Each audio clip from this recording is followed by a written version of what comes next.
Hello, everyone. How you doing? Are you taking care of yourselves right now? I just want to note that taking care of ourselves, even though that's something that we continue to say over and over, it's not always that easy. And I had a post on Instagram recently. Somebody had shared, actually, my friend Margaret had shared a picture of Maslow's hierarchy of needs. And at the top is self-actualization. It says, "We are not here." And the bottom is our basic needs and safety. And it says, "We are here." And it was a good reminder that even though we might have aspirations to work out or lose weight or meditate, we might not be able to do those things right now because it feels so emotionally difficult. So I just wanted to let you know that if you're listening to this, that means you're alive. Congratulations for still being alive. And I'm not being facetious about that. I think just the fact that we are putting one foot in front of the other and waking up and putting clothes on, even if they be pajamas, congratulations to you for doing that for yourself. So hope you're taking care. Anyway, I'm Sarah Bueno, and I am the host of Conversations with a Wounded Healer. This is a podcast where I interview other people in healing professions and talk about the intersection of caring for self while caring for others. And I'm super excited to introduce you to today's guest. But before we get to that, let me also do a little shout out for Patreon. If you don't know what Patreon is, it's a website where you can give money to folks who are providing services that you feel like you want to pay for. Because this podcast is free for you, but it does cost money to produce. And I know people are going through a tough time right now. So please do not extend yourself if it's not something that is within your budget. But if it is within your budget, I would be ever so grateful if you would be able to make a donation of any size. Is truly supportive and just warms my heart. So if you go to patreon.com/wounded healer, and that's healer spelled HEALR. I know, guys. I know. Wasn't thinking when I did that. Anyway, I mentioned in the intro for the last episode, I've got a couple of virtual speaking gigs coming up in June. So just wanted to share that information again. On June 3rd, which is a Wednesday at 11 a.m. Central Time for the Illinois Higher Education Center, I'll be doing a 1-hour webinar on trauma and substance abuse. And then on Tuesday, June 16th at 1 p.m. Central for the New Hampshire Alcohol Drug Abuse Counselor Association, I'll be doing a presentation on the wounded healer. So if you're so inclined and you are a therapist, social worker, psychologist, or maybe someone who's even just interested, I don't know, I guess anybody can join. If you want to join us there, we will be posting all the information on the show notes for that. So without further ado, let me tell you about today's guests. So I was able to connect with Carrie and Ben via the Modern Therapist Survival Guide podcast. I interviewed Katie and Kurt back in March, and I was so excited when I heard Carrie and Ben on an episode of Modern Therapist Survival Guide, reached out to them and said, "I need to have you on my show too." So let me tell you about their podcast, Very Bad Therapy. So Very Bad Therapy gives voice to the stories that begin with an exasperated, "You would not believe what happened with my therapist." Weekly episodes explore real-life stories of very bad therapy experiences as hosts Carrie Wiita and Ben Fineman seek to learn from diverse guests and experts in the field who help shed a light on how things could have gone better. Supported by scientific research and a mission to bring out the best in psychotherapy through discussion of its worst moments, Very Bad Therapy is a corrective emotional experience for clinicians and clients alike. We just had a blast recording. This was all recorded before coronavirus, so we were just carefree and living it up. So I hope that you really enjoyed this episode with Carrie and Ben from Very Bad Therapy. I can't even tell you how excited I am for this conversation because so listeners, every episode I record, I say we do 10 seconds of silence. My editor likes to pull out some white noise, and there's people like drinking water, like clanking cups or whatever. But Ben goes, "Is this where the silence is supposed to be?" We've already been chatting for like 10 minutes, so I already feel like I'm best friends with Ben and Carrie from Very Bad Therapy, and I can't wait to dig in. How are you guys? Yay, good. So happy to be here. Doing great. Thanks, Sarah. Yay! So why don't you tell people first and foremost, what is Very Bad Therapy and how did it come to be? Go on, Ben. It's your baby.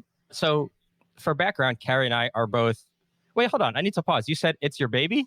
Yeah. It's our baby. Well, it is our baby, but like you came up with the idea. Oh.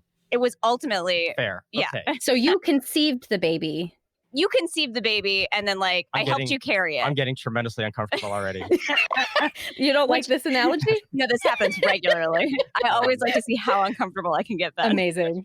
For background, Carrie and I are both, at the time of this recording, still graduate students. So we're both about to get our master's in marriage and family therapy. And we met a kind of like a chance occurrence through like a mutual mentor, I guess you could say. We're in different graduate programs. We both live in Los Angeles. And both Carrie and I felt that as much as we were getting out of our graduate education, there was something curious about what was left out of the equation. Specifically, how to be a better therapist, what is actually effective for clients. And we kind of had this parallel process before we met of coming across that research and wondering, why is it that this is left out of what we're being taught? And also, why is it that we're not hearing specific client voices in this process if, as everybody says, they are the most important part of the work we do? And so we got together and thought, well, what if we created a platform to hear client stories, but specifically stories of bad therapy, because we only hear about good therapy when we're learning. We see videos of the people who founded, the famous modalities that we learn doing it perfectly. And that isn't realistic. Nobody is going to go in and do something flawlessly because therapy it's a shared mess. It's a series of mistakes. I love that, a shared mess. Yeah, that you sift through together and co-create something amazing. And we only learn about what looks amazing for the most part in grad school. And so Carrie and I said, well, let's create a platform to invite people on, not just to share their experience, but what goes wrong so we can learn from our mistakes. Because in my personal opinion, that's the best way to learn is by seeing what you did wrong and repeating it until you do it right. And it's really hard to know what it is you're doing wrong in therapy because there really isn't a way to get that feedback. Now, that's something we can go off on a tangent on about client feedback and how important it is. But I'm sure I left a lot out. What do you have to add, Carrie? When Ben brought this idea up to me, my first thought was like, absolutely. And I think because every therapist or therapist in training, I think secretly has always wondered, like, what exactly is this like for the client?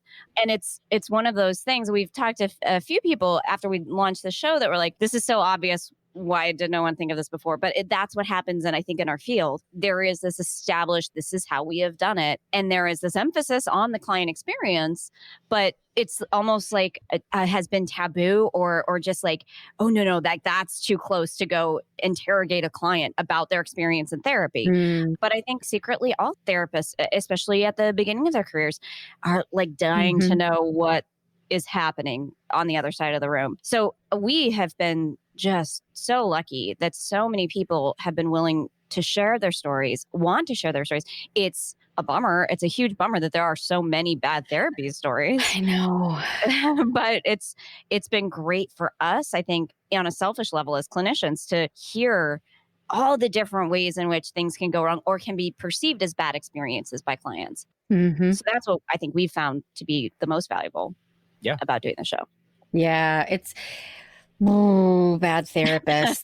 Man, honestly, that's part of the reason I started this podcast too, because not necessarily from the realm of therapists being bad, but from the realm of watching people not engage in their own self-work, which is absolutely crucial. And so I wanted to be a voice for that and an inspiration for people to recognize that it's not optional. Like you have to do it. Absolutely. Yeah. And if there's like a nice middle ground where if a lot of the therapists we hear stories about did the kind of work that you and your guests on this show talk about, Carrie and I probably wouldn't have a podcast. Exactly. Right.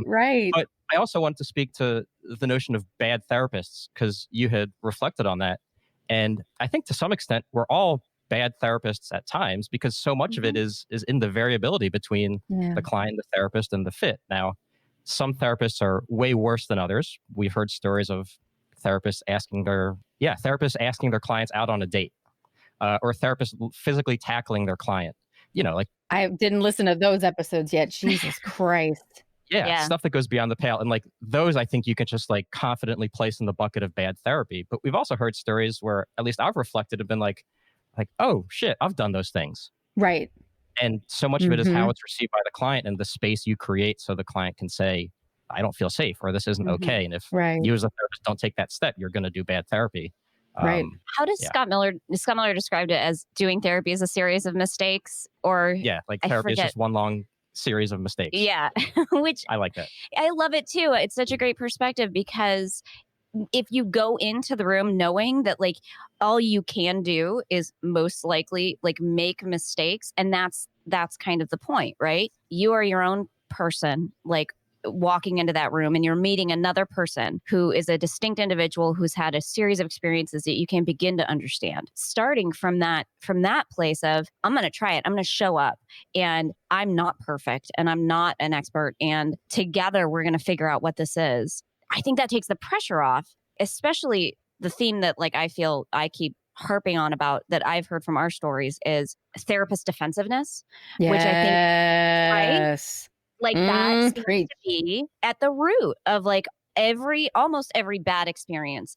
And Right. defensiveness comes from, I can't make a mistake. I wouldn't make a mistake. I'm the therapist. I'm the one in Right. control in the room. Whereas if you're coming into the room from a place of humility, from a place of, it's okay if I fuck Mhm. up. Excuse me, can I swear on the show? Sorry. Please. Oh, okay. We fuck it all up here. Yes. Oh, great. I am released. I have freedom. But yeah, like when we come from that place, we are far more able to hear feedback from our clients, as opposed to a place of what I'm doing is right. And then anything negative from the client kind of throws my whole reality out of whack. Mhm. And if you have not done your own self-work, you don't have the ability to put your ego to the side. That's at least what I see.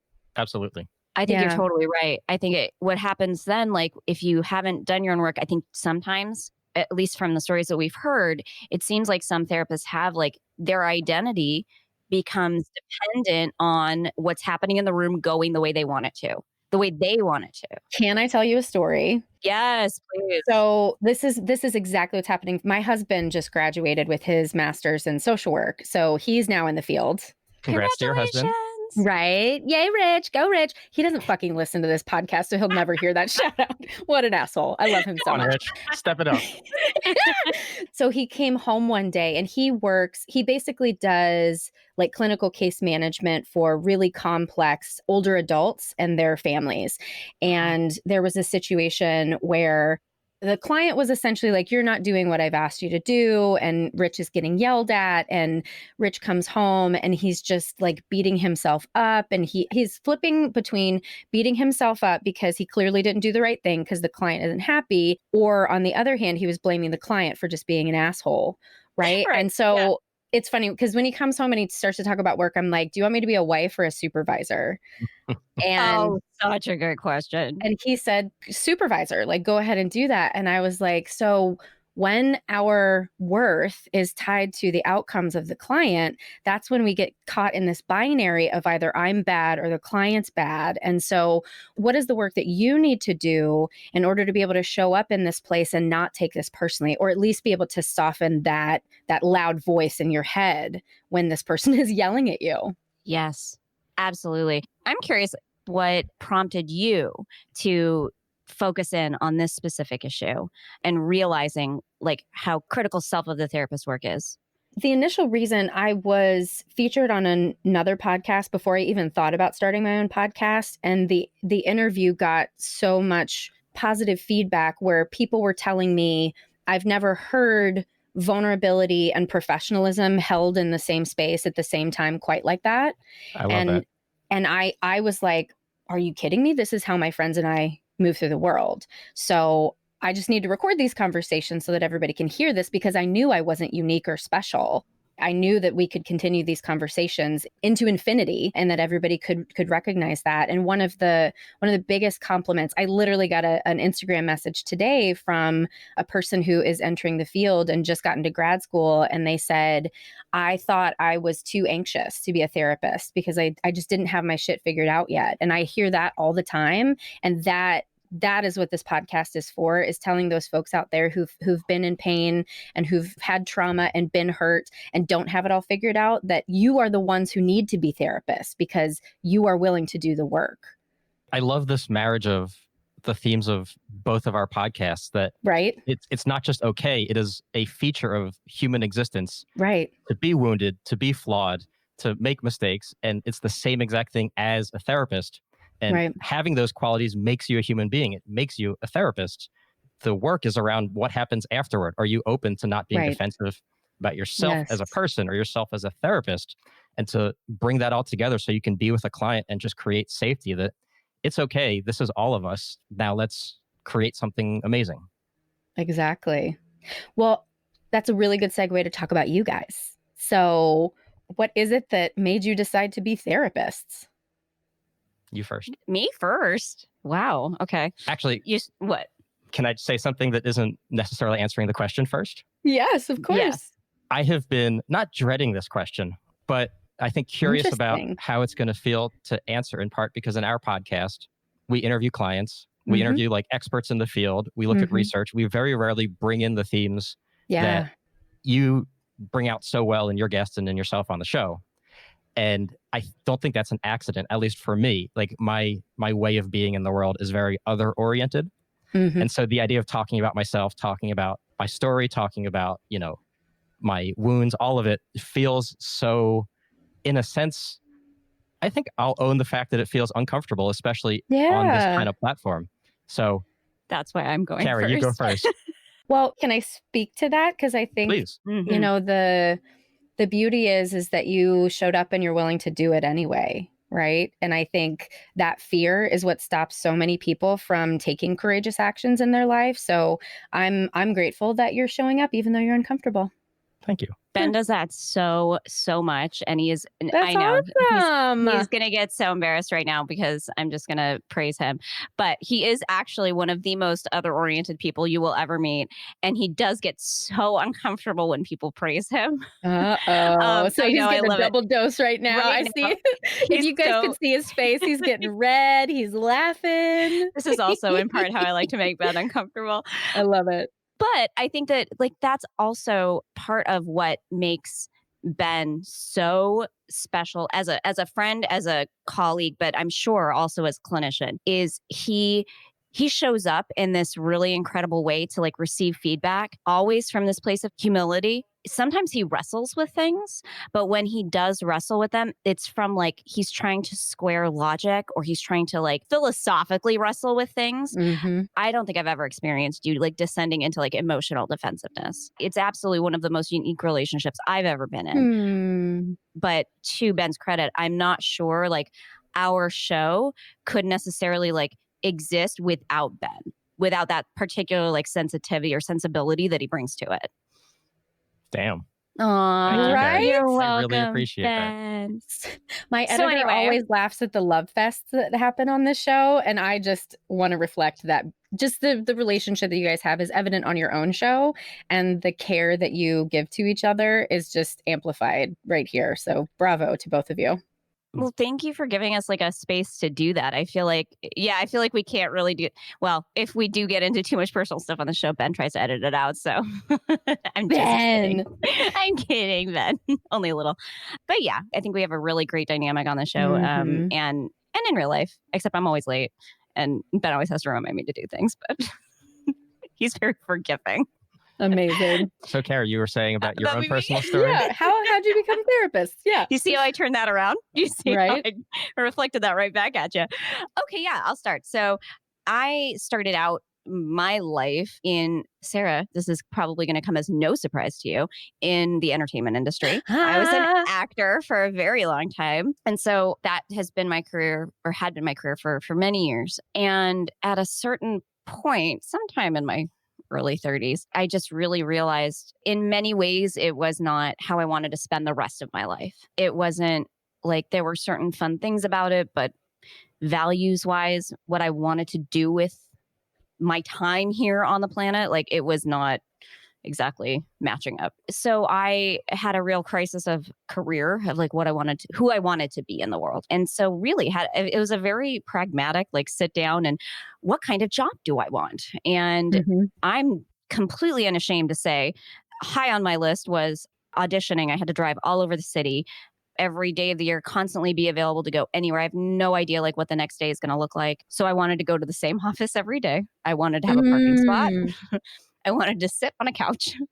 And what was really important to me was to do something that I felt I was suited to, that I would enjoy the work, but that also I could feel like I wasn't waiting to get to a point where I could do something good with what I was doing. I wanted whatever I did to make me feel good going home at the end of the day. Like I put something out there that wasn't just making somebody else money. So, I mean, that's kind of where I was looking into dog training for a very long time because I love my dog. Then somehow like fell into, my brother is a child and adolescent and forensic psychiatrist. My mom was a pediatric nurse. So the field was, I was aware of the field. And so at some point in there started like kind of looking into that. And the more I looked into it, the more I realized this was such a great fit. And early on in my Googling, just my Googling of the field, one of the first resources that I came across was Ben Caldwell's blog online at psychotherapynotes.com, which is, I mean, I don't know, like in reading those posts, I just thought, oh my God, this is what people in this field are like. I need to do this. I want to be around these people. So that's how I ended up, in the field. And I honestly, like, best decision I have ever made in my entire life. Every day I'm like feeling, I mean, I may be like frustrated and overwhelmed with all of the things, but on some level, I feel like every day I feel fulfilled and like I'm doing something of purpose. So that's how I ended up here. Fab. Ben? I think in some ways how I ended up here is similar to Carrie in that I was in a profession that felt like inherently unfulfilling. So the day I graduated, I got my undergraduate degree. My partner at the time and I packed up a U-Haul and drove from Boston to Las Vegas so I could try being a professional poker player. What? And I did that for 12 years. What a backstory. I am loving this. I did that for 12 years, lived in Las Vegas for 10 of those 12 years. Holy shit. And it's a great job to have for many reasons. There's a lot of freedom and it's exciting and fun and challenging. But also, as I said, it's inherently unfulfilling. It is a zero-sum game. My wins are at the expense of somebody else. My happiness is oftentimes at the expense of somebody else. And it's not like one of those card counters who plays blackjack and beats like a faceless casino where there's no guilt in, taking money from billionaire casino owners in that context. But I think there's a lot of guilt in winning money from somebody who you get the sense is losing money that they need in order to live a fulfilling life. Wow. And over time, that sense of dissonance grew and grew in me. And then after 10 years in Las Vegas, my partner who I moved out with, he and I split up. And in that moment of something of a midlife crisis, I think you could call it, I realized I just wanted something that resembled a completely clean slate. So I left Las Vegas and moved to Los Angeles. And within short order, found myself doing my own work, reading a lot of books on psychology, on Buddhism, on philosophy, and connecting to something that I think felt dormant inside of me. Like it wasn't something new. It was just something that hadn't been awoken yet. And in doing that work, realizing how much I didn't want to be in an environment that is sort of fueled by material excess, that is fueled by taking from others and wanting the exact opposite of that. And the more I touched on what felt so deeply true in myself, I realized that I'm not a special human being. This is something that exists in everybody. And what better path forward than to be a helper along that journey for others? And so that sort of nudged me into going back to school and getting my master's. And like Carrie said, I feel like it is the best decision I ever made because truthfully, I do it for myself. I know it sounds kind of paradoxical that the work that is directed at others is for myself, but I feel like I get as much, if not more out of it than my clients do. And the day that stops being the case, I'm going to reflect inward and kind of worry about what's happening. But it isn't altruistic. I mean, it does good in the world, but I get so much out of it that I just feel like so fulfilled. It feels so meaningful. I've never once woken up and said, oh man, I wish I didn't have to go see clients today. It doesn't mean I look forward to it. Right. every single time. It just means that when I go to work and when I leave work, there's something in me that has been nurtured, that needs to be nurtured for me to be as happy as I can be in life. And I didn't get that really at any point until becoming a therapist. So I'm just so tremendously grateful for being in this field and the relationships I've built. It's been just incredibly humbling and fantastic. Well, you both are amazing. First, I love you. We're best friends Aw. already. The interesting thing that I'm hearing from both of you is that there's something about the changing of careers that creates some space for humility in a different way than I think I'm seeing some of my students who go straight through undergrad to grad school. Especially, I don't think you guys have this in the marriage and family, but in social work, we have what's called the advanced standing degree, where someone can get their BSW and their MSW all within 5 years. Wow. And there's so much life experience that's missed that I heard in both of your stories, where you're like, you're doing a thing, you're like, I'm good at this thing, so I'm going to do it. And then at some point, there had to be that internal self-reflection of, this isn't doing what I thought it was going to do for me. And for folks who go straight through, there's no forced reflection. I think that's so true. Ben, you're super into research, I know from listening. So have you seen any research on the difference between career changers who go into this field and people who go straight through? I haven't seen that research, but I have seen research that may challenge your hypothesis. Is that okay Tell me more. to bring up? Duh. So there are so many things that we assume are correlated with being a better therapist, having better outcomes with clients, that don't bear out in the research, and age is one of them. So it's not specifically what you're speaking about, but it doesn't appear that a therapist who is in their 20s, for example, has any kind of deficiency in terms of their ability to be with clients as somebody in their 30s, 40s, 50s, and so on. So I don't know how that maps on to what you and Carrie were thinking, but I'll just put it out there into the world for people to process. Well, I think that, and this is what I love so much about when Ben does bring up the research, because it's such a good reminder that what like my personal experience may be, it may not be the entirety of the story, which is, again, humility reinforcing, right?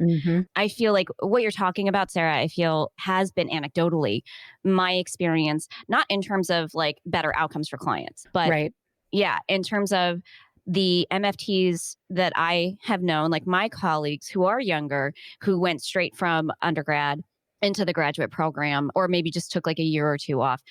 It's not that I think some of them are just brilliant therapists. I mean, like better than me. I mean, like some of them are just already like fabulous. But I think what they struggle with, in addition to that I don't, is that insecurity. I feel like they deal with insecurity or imposter syndrome a lot more than I do. Like Ben and I have had this conversation a lot. Like I feel like I have no imposter syndrome when it comes to this field because I know, and I think it's because like I know I am doing the best I can.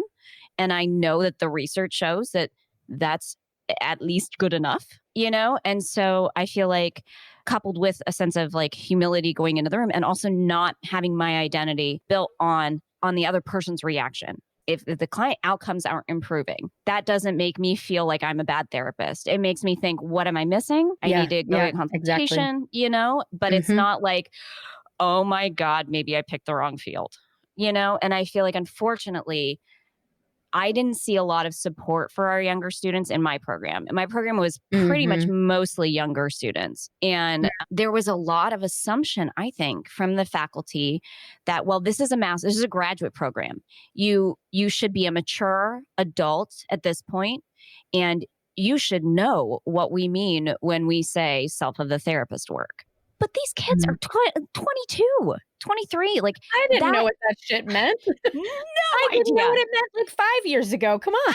I was working at Starbucks at 22. Like, you can't possibly be focused on self-development when that's your context. Wait, hold on. What? Sorry. That's fine. I don't know if I agree with that. Oh, okay. Go ahead. I guess just for context, I have a lot of imposter syndrome. Oh, yeah, he does, which is ridiculous, but he does. So there's an idea that like therapists are born and not made, so to speak. One of the other things that's totally counterintuitive is that there's no evidence to show that therapists on average get better with experience, which is mind-blowing. Therapists can get better if they do certain things to that end. But if we take the idea that like therapists are born, not made, then the therapist who's at Starbucks in their early 20s could very well already like be expressing that ability to do the work of the self, that ability to be present with clients, just as somebody who, like you in your early 20s or me in my early 20s, I would have been a terrible therapist. And it's not that I necessarily got there from a place of inadequacy, but rather got to where I was all along and just sort of brushed off the things that kept me from realizing what that was inside of me that let me be a better person, a better therapist, etc. I don't disagree with anything you just said. My sense is going back to, like, I am thinking of one of my classmates in particular who is younger and really insecure about a lot of things, just didn't have a whole ton of life experience, and has to be, again, I saw her work a little bit in like our fieldwork classes when we saw reviewed videos. One of just the most gifted therapists. I mean, I would send my children to her to be raised, like 100%. But she, I think, didn't have the same confidence in her abilities that I did. And I wonder if that can come from, for some people, can come from age or having had a career already and then realize that like maybe a career doesn't constitute one's identity. I don't know. Mm-hmm. That's all I'm thinking of. And I guess I'm saying, like, I hear what you're saying, and I totally agree with you. And I think that there actually are some very young people who do have that self-awareness and are totally ready to go. And for them, I think that's a great idea. So I'm so sorry to interrupt. The thing that I heard you say that I think is so important is for the young people who are going into this field, they need the support to be able to develop this stuff sometimes. That's what I heard you say that is missing. It's missing in all of our programs. I mean, I only teach at 2 universities, but I've got a lot of friends who teach too. And from what I hear about, your experiences, there's no time for us as professors to really mentor some of the folks who need it. Things move so quickly. Like, I'm teaching at an online university and I have 8 weeks and 90 minutes once a week in order to teach them everything about addiction, right? And so the task that I have in front of me, it doesn't include mentorship, which is really why I went into teaching in the first place. And if we had more of a system that was supportive of nurturing all of these things that we're talking about that we know are so important for this career, it would be a whole different story. Mm-hmm. Absolutely. Well, this might be a good space to shift into the healer question, which I'm guessing strikes fear in the heart of Ben, potentially. I don't know. Can I share my process around answering this question? She hasn't even asked the question yet, Ben. Okay. Sorry. Then you can share your process. Well, how do you feel about the term healer? Yes, I have been wrestling with this because I knew it was going to be asked, to the point where, in having no idea how I feel, because I don't feel strongly one way or another, I actually messaged my mom and said, "What do you think about this term as it applies to me?" Aww.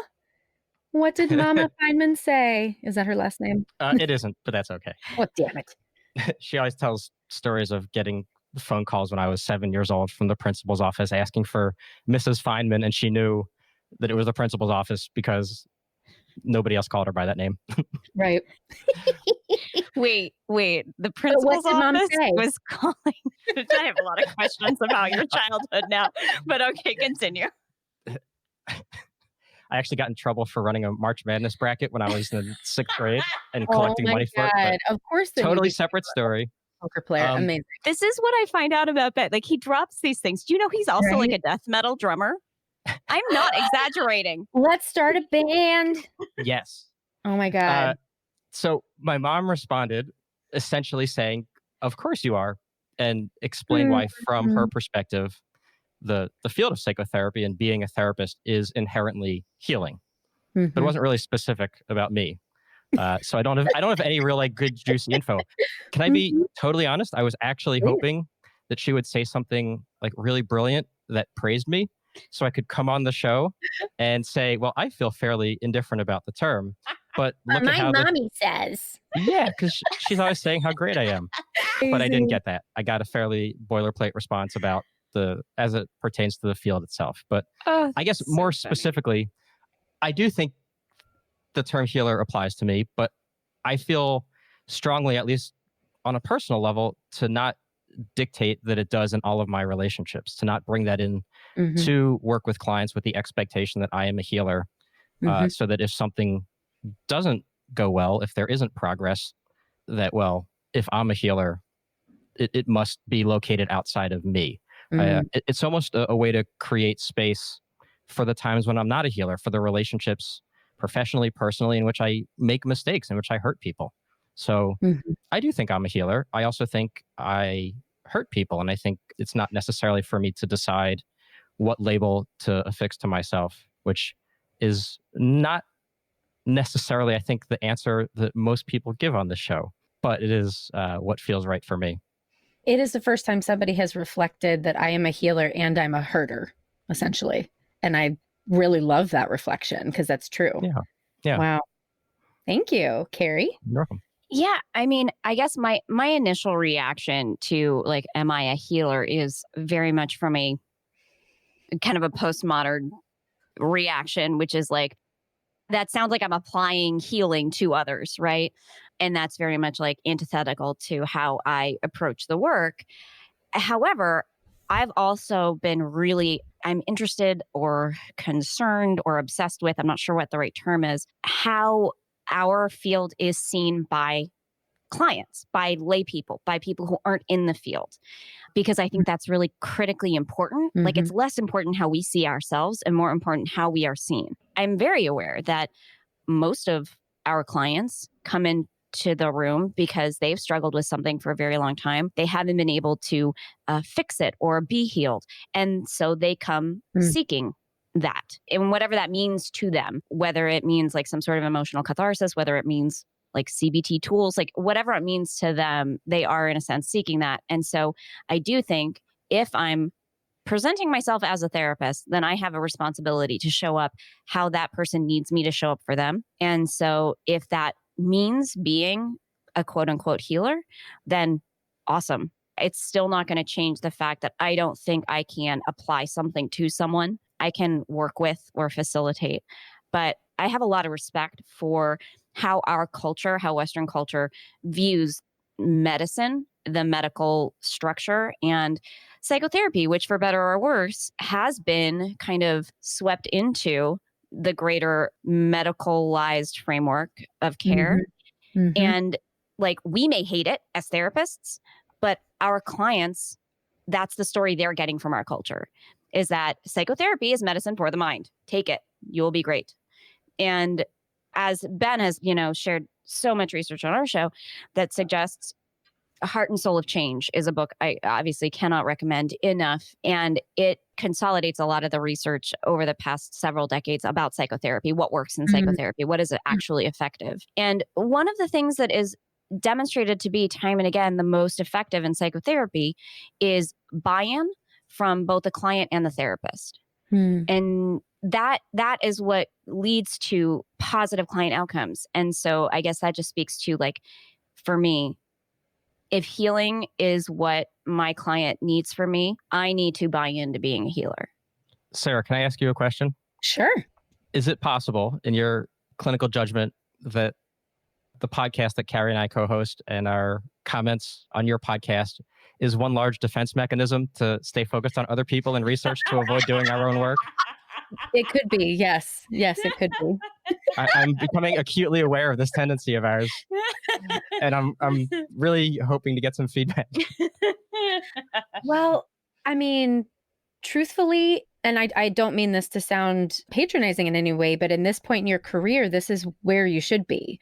You should be focused on, how do I take care of these people? Because just being with a client is absolutely, that is the number one thing, right? Our presence, our care, our ability to connect and have empathy.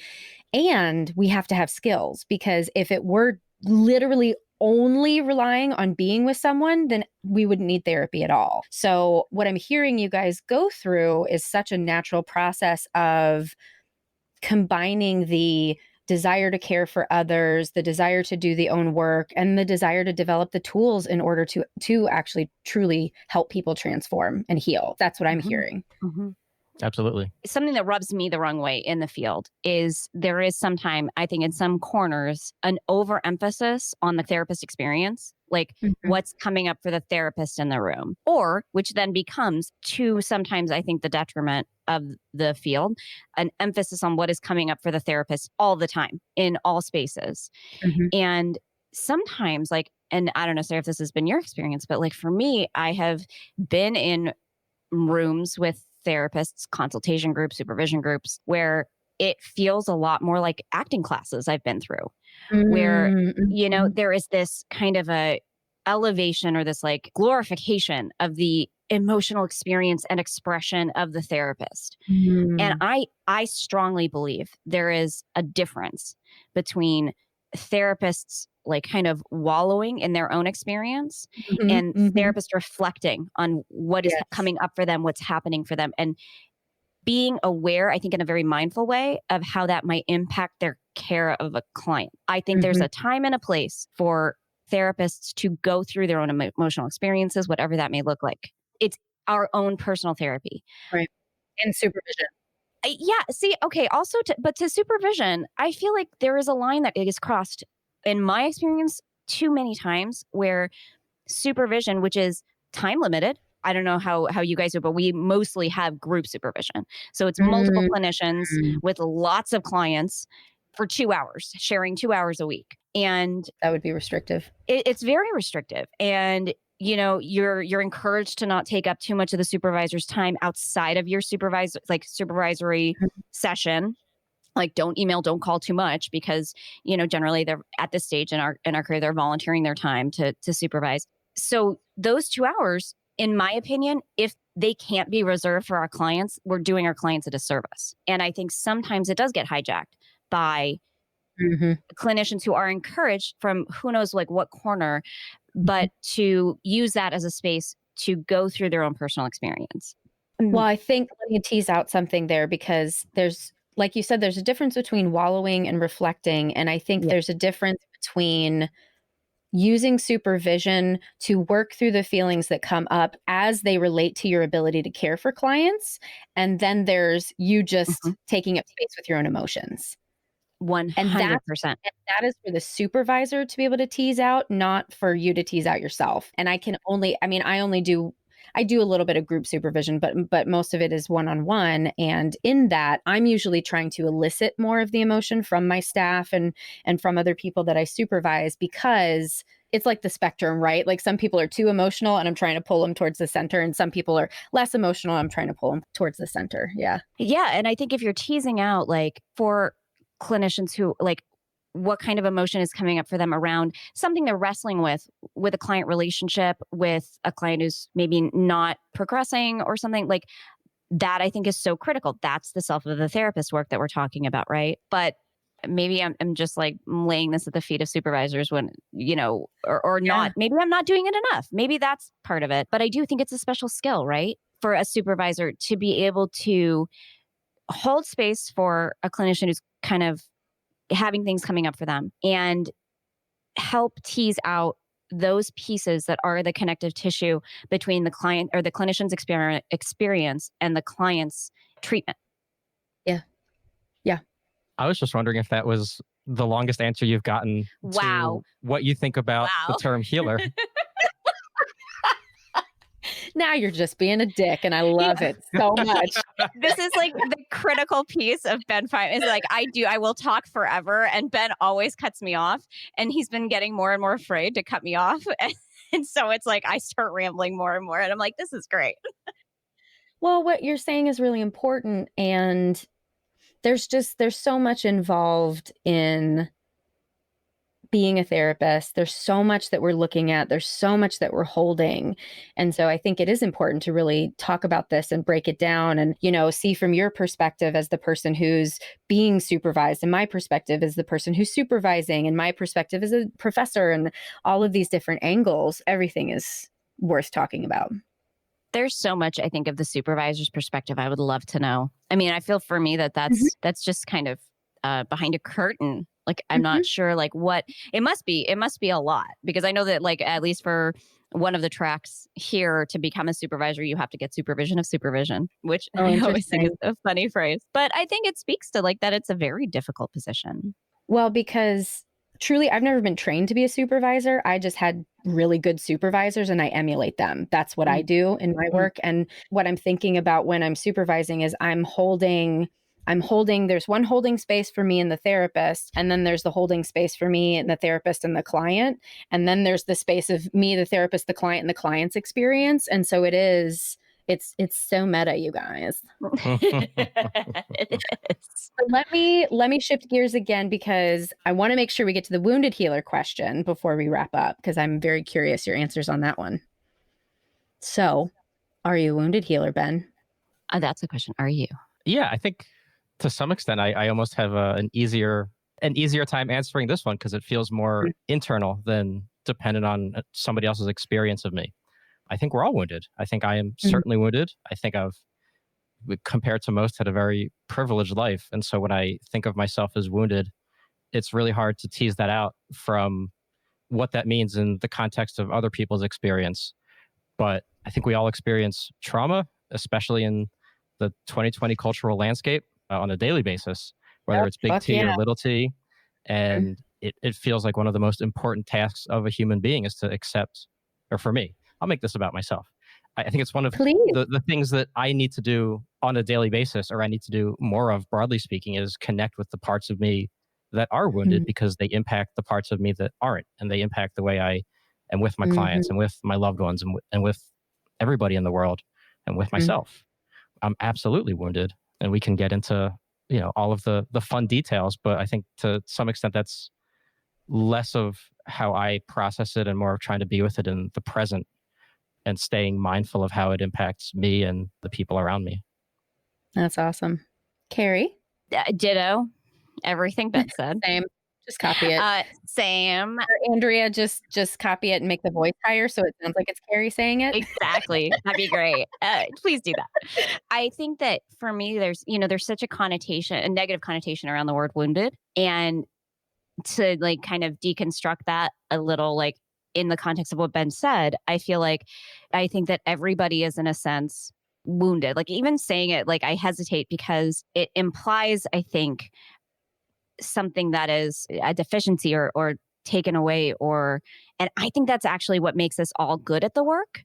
And Mhm. I think it's also, to Ben's point about checking in with what are your wounds, like what is Mhm. different in you, or what has uniquely impacted you. That's also where we can find our weaknesses as therapists.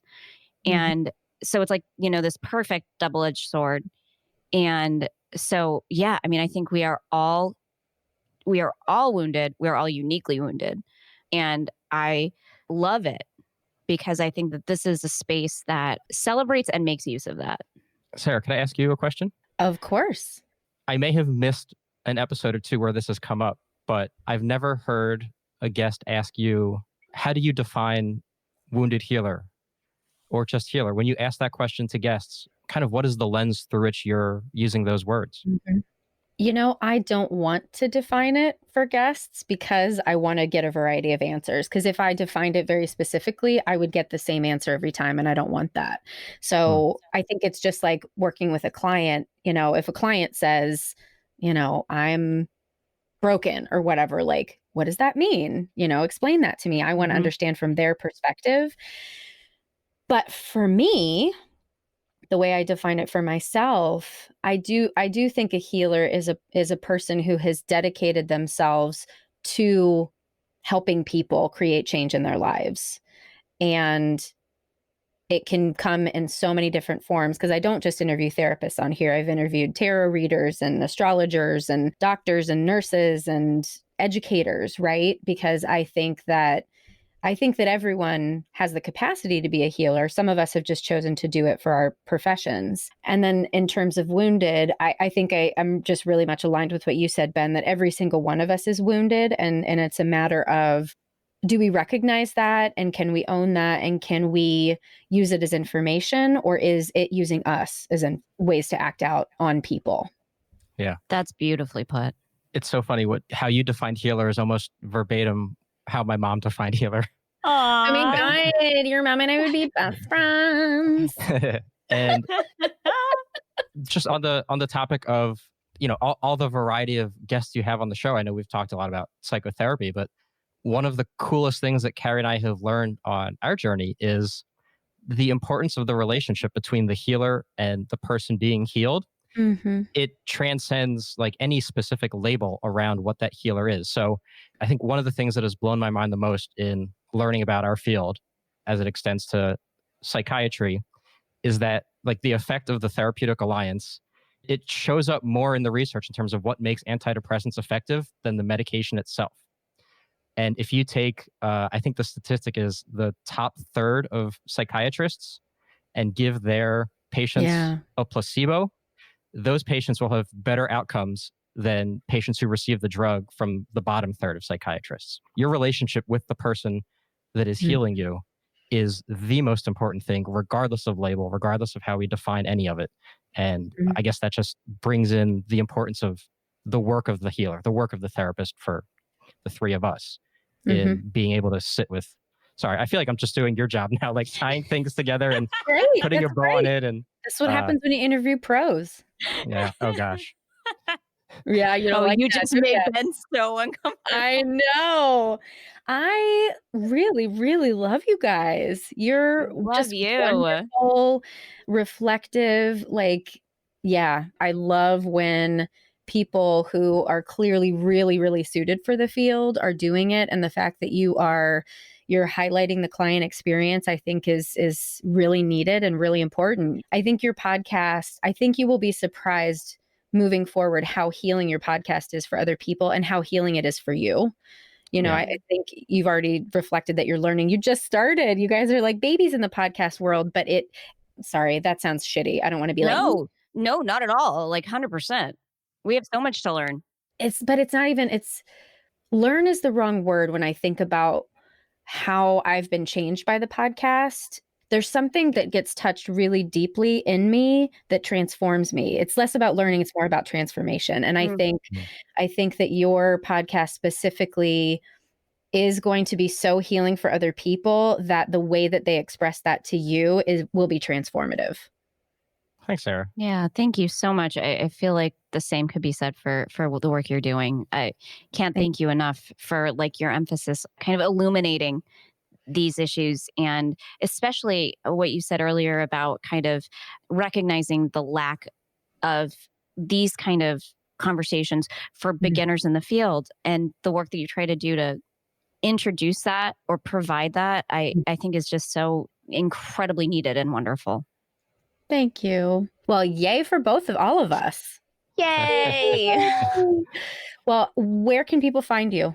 You can head over to our website at www.verybadtherapy.com. You can also find us on iTunes, Stitcher. I don't know what's the Android one, Spotify. Yeah, wherever you get your podcast. Wherever you get your podcasts, all of them. Awesome. Well, you're just a delight, and I'm so happy that we're connected. And I'm more than happy to support you in absolutely any way that I can. Thank you so much, Sarah. This has been a treat to talk to you. Awesome. Thank you, guys. Thank you so much, Ben and Carrie, for joining us today. So now that you've listened to the whole episode, go find Very Bad Therapy on Spotify or iTunes, or it's called Apple Podcasts. Wherever you get your podcasts, go search for Very Bad Therapy and check out some of their hilarious and terrifying episodes. You can also find more information about them on my website at www.headhearttherapy.com/podcast. Thanks as always to Andrea Klunder and the Creative Imposter Studios for editing, to Liam O'Donnell for the album art, and Ben Mueller for our theme music. Take care of yourselves. Until next time, bye-bye.